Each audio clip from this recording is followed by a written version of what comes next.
Hello friends, ஆஹா கல்யாணம் என்ற எபிசோடில் என்ன நடக்கலாம் அப்படிங்கிறத பற்றி பார்க்கலாம். இன்றைக்கான எபிசோட் அதிரடியான எமோஷனல் எபிசோட் அப்படின்னே சொல்லலாம். சூர்யாவோட அப்பா வந்து இப்போ கௌதம் கிட்ட ரொம்ப கோபமாக பேசுகிறாங்க. ஒரு கட்டத்தில் கௌதம் வந்து நீங்களாம் என்ன காமெடி பண்ணிகிட்டு இருக்கீங்க, நான் சொல்கிறது உங்களுக்கு எதுவுமே புரியலையா, யார் விட்ட சொத்தை யாருக்கு எழுதி வச்சுக்கிட்டு இருக்கீங்க, சூர்யா ப்ரோ உனக்கு கூட வந்து ஒன்றுமே புரியலையா, உன்னை வச்சு தாத்தா காமெடி பண்ணிகிட்டு இருக்காரு அப்படின்னு சொல்லும்போது இப்போ வேதாச்சலம் தாத்தா வந்து என்னடா காமெடி, நான் என் சொத்தை வந்து இந்த மாதிரி சூர்யாவுக்கு எழுதி கொடுக்குறேன், அதில் உனக்கு என்னடா பிரச்சனை அப்படின்னா நீங்கள் எழுதி கொடுங்க, ஆனால் உங்கள் பேரில் எங்கே சொத்து இருக்குது அப்படிங்கிற மாதிரி இப்போ தான் கௌதம் பேச ஆரம்பிக்கிறாங்க.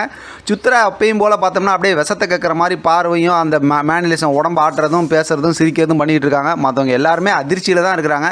இப்போ மாறி மாறி பார்த்தோம் அப்படின்னா கௌதம், தாத்தா, சூர்யா இவங்க 3 பேரும் பேசிக்கிட்டு இருக்காங்க. இடையில சித்ராவும் பேசிக்கிட்டு இருக்காங்க. எல்லாருமே அதிர்ச்சியில் இருக்கும்போது இப்போ தான் கௌதம் வந்து அந்த டாக்குமெண்ட்ஸ்லாம் எடுத்து வக்கீல்கிட்ட கொடுக்குறாங்க. வக்கீல் படித்து பார்த்துட்டு எல்லாரும் கையெழுத்து போட்டிருக்கீங்க, ரொம்ப ஸ்ட்ராங்காக எழுதி வாங்கியிருக்காங்க, கோர்ட்டுக்கெலாம் போனாலும் நம்ம சைடு கேஸ் ஜெயிக்காது அப்படின்னு சொல்கிறாங்க. இப்போ தாத்தாக்கு நெஞ்சு வலியே வந்துடுது. எல்லாரும் பேசுகிறாங்க. அதே போல் பார்த்தோம்னா சித்ராவும் ரொம்ப ஆக்ரோஷப்பட்டு நாங்கள் கஷ்டப்படும் போது நீங்கள் பார்த்தீங்களா அப்படிங்கிற மாதிரிலாம் சொல்கிறாங்க. இடையில சூர்யா கௌதம் அடிக்க போகிறாரு. அப்படி அடிக்க போகும்போது பார்த்தோம்னா கௌதம் ஏற்பாடு பண்ண வக்கீல் படையே ஒருத்தவங்க வந்துடுறாங்க. வந்து அவங்களாம் வந்து நீங்கள் கையை எடுங்க, நாங்கள் வீடியோ எடுத்து வச்சுருக்கோம், உங்கள் குடும்பத்தோடு எல்லாத்தையும் தூக்கி உள்ளே வச்சுருவோம், அதுக்கப்புறம் நீங்கள் வெளியில் வரவே முடியாது அப்படிங்கிற மாதிரிலாம் மிரட்டுறாங்க. மொத்தத்தில் கௌதம் வந்து எல்லாமே ரொம்பவுமே திட்டம் போட்டு செஞ்சுட்டாங்க.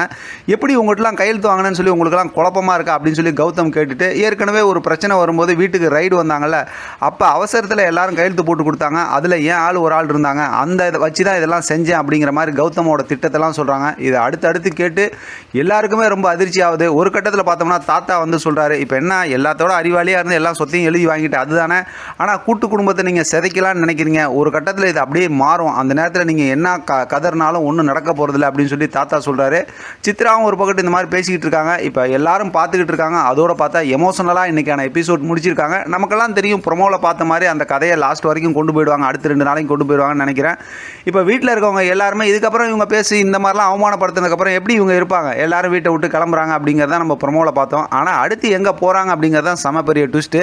கண்டிப்பாக நம்ம கெஸ் பண்ண மாதிரி மகா வீட்டுக்கு தான் எல்லாரும் போவாங்க. அங்கே போய் மகாவோட ஃபேமிலியில் இருக்கவங்களாம் இவங்களை ரொம்ப அன்பாகவும் அரவணைப்பாகவும் பாசமாகவும் மரியாதையாகவும் நடத்துறது தான் அடுத்தடுத்து கதையில் இருக்கக்கூடிய ரொம்ப எமோஷனலாக மூமெண்ட்டாக இருக்க போகுது. ஏன்னா இப்போ எப்படி பார்த்தாலும் ஐஸ்வர்யாவுக்கு குழந்தை பிறக்கணும்ல, அதுக்குண்டான ஒரு செலிப்ரேஷன் இருக்குது, அதுக்குண்டான ஒரு சுச்சுவேஷன்லாம் இருக்குல்ல, அதனால் வந்து அடுத்தடுத்து கதையை செம்ம இன்ட்ரெஸ்டிங்காக கொண்டு போகிறாங்க. தொடர்ந்து நம்ம இது சம்மந்தமாக பேசலாம். இதை பற்றின உங்களோட கருத்து கமெண்ட் பாக்ஸில் தெரியப்படுத்துங்க. தொடர்ந்து ஆதரவு கொடுங்க. தேங்க்யூ ஃப்ரெண்ட், தேங்க்ஸ் ஃபார் வாட்சிங்.